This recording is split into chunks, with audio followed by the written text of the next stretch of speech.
Linaw po para sa ating mga kababayang Pilipino, no?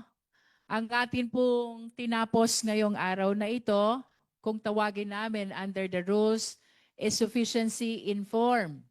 Ibig sabihin, dapat ang impeachment complaint signed ng complainant, verified based on personal knowledge and authentic records, may endorsement, resolution of endorsement ng member of the House. And with all these considerations, pinagtibay po ng boto ng mga miyembro ng Justice Committee na ang De Jesus complaint ay sufficient in form at ganun din ang Masa et al. Complaint ay sufficient din in form. No? Bukas po, tatalakayin naman ang sufficiency in substance.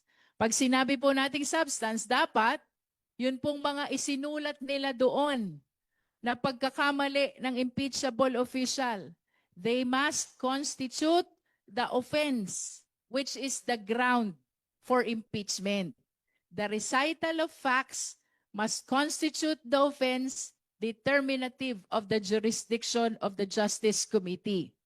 Hindi po sapat na nakasaad doon yung mga pagkakamali. Ang tanong, ito bang pagkakamaling ito ho ba ay impeachable offense? I hope I made it clear, no? At kagaya po ng nangyari kanina, bukas, pagkatapos pong talakayan ang sufficiency in substance, ang offense ba ay impeachable offense? Sapat ba ito para mag-constitute ng ground for impeachment? Boboto pong muli ang mga miyembro ng Justice Committee kung ang De Jesus complaint ay sufficient in substance at kung ang Masa et al. Complaint ay sufficient in substance. Again, kagaya po ng sinabi namin kanina, ito po'y preliminary matters of the entire proceeding of impeachment. And in determining form and substance, we are supposed to confine. Ang tututukan lang po namin ay kung ano ang nakasulat at nakikita namin sa impeachment complaint. We are not supposed to go beyond.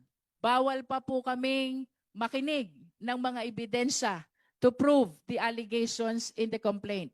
That will happen after these complaints pass the standards of form and substance.